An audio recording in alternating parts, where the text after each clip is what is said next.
everybody, I'm Jim Donovan, and welcome to a very special Browns one-on-one here on Sports Time Ohio, as we welcome to the show and back to Cleveland the new head coach of the Cleveland Browns, Eric Mangini, as he is set to embark on his first year as the head coach of the Browns. It's a great pleasure to have you with us, and thanks for taking the time, and I know a very busy schedule. Eric, I'll tell you, your story is amazing, because you've been here before. It really, in the NFL level, it all started for Eric Mangini here with the Cleveland Browns, and a relationship with Bill Belichick that started, and as pure as it is, as a ball boy with the Browns, to a public relations intern with the Browns, and then getting in and getting the opportunity to break down film. It is an incredible... Did you ever think that you would become the head coach of the Cleveland Browns? Well, I remember that training camp very well, and I can tell you I'm looking forward to this training camp a little bit more. It's a different role.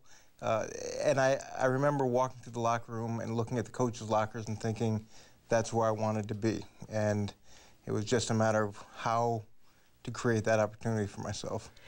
You grew up in Hartford, Connecticut. You were a linebacker in high school, nose tackle at Wesleyan in college, a stint as a coach with a semi-professional football team in Australia. But you come back to the Browns now and become the head coach of the team. And I want to ask you this. You told a great story that when you first came to Cleveland, you had to explain to your mom, Mom, I know I'm very, very well educated. You've done a great job, but I am starting out as the ball boy with the Cleveland Browns. That was a tough sell. At that point, there were a lot of college loans that I had to take care of, but I knew that the opportunity was worth so much more than to try to go out and get a conventional job. And I really fell in love with coaching football in Australia, knew this was something that I wanted to try, and then to get a chance at a place like the Cleveland Browns, it's unique. Now, we've heard about this melting pot that was here inside this building and in Berea. All these guys, these great young football minds that now have gone on, like yourself, and elevated themselves to great jobs in the NFL. But they were here under Bill Belichick and given the opportunity. You're all squeezed into a tiny apartment, not making a lot of money, not with a great diet, but watching a lot of football film. Is that what it was really like? We lived at a small apartment pretty close to the facility. There's a lot of stadium mustard eaten in the apartment with hard pretzels. And it was a good group of guys. It was a good group of guys to work with, to learn from, and to see them all move on and move up in the NFL has been fantastic. In that apartment, it was Scott Pioli, George, and myself. Tom Dimitroff was here. Jim Schwartz was here. Phil Savage was here.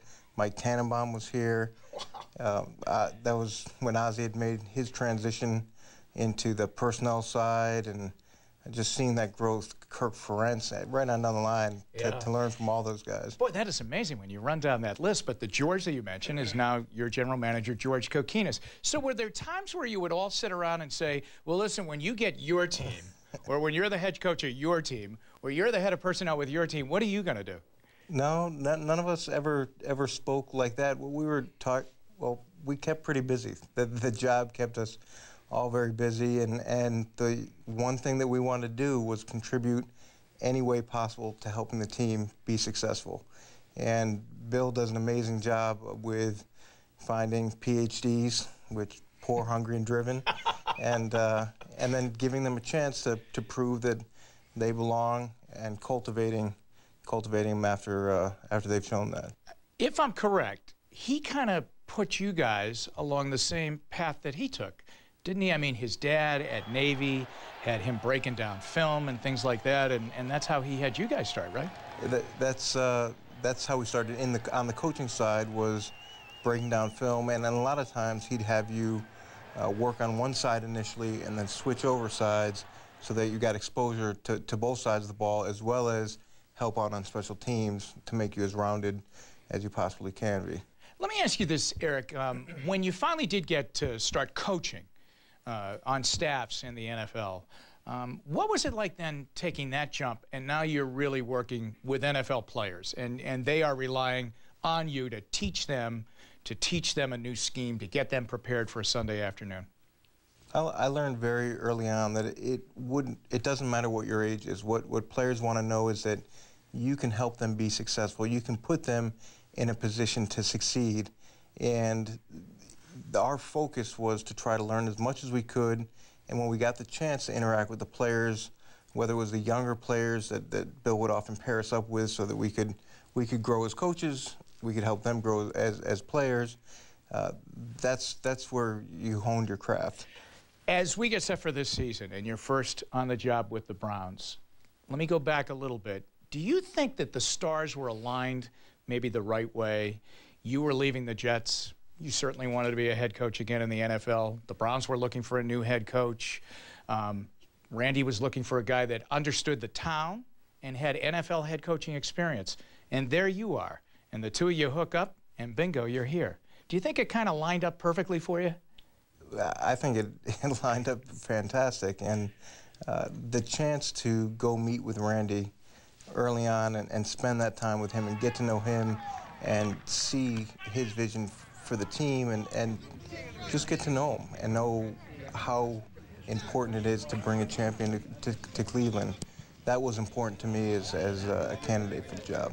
I have to tell you, I was in a meeting with him the day after the regular season ended last year, and it became known that you were available, and his eyes lit up. And maybe if I had had your telephone number, I could have called you and said, you know what, I think you got a shot to get this job.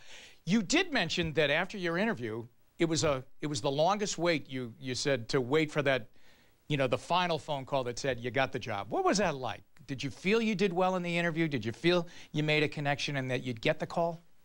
I felt that we made a connection, but through any interview process, you're not sure what the final decision will be.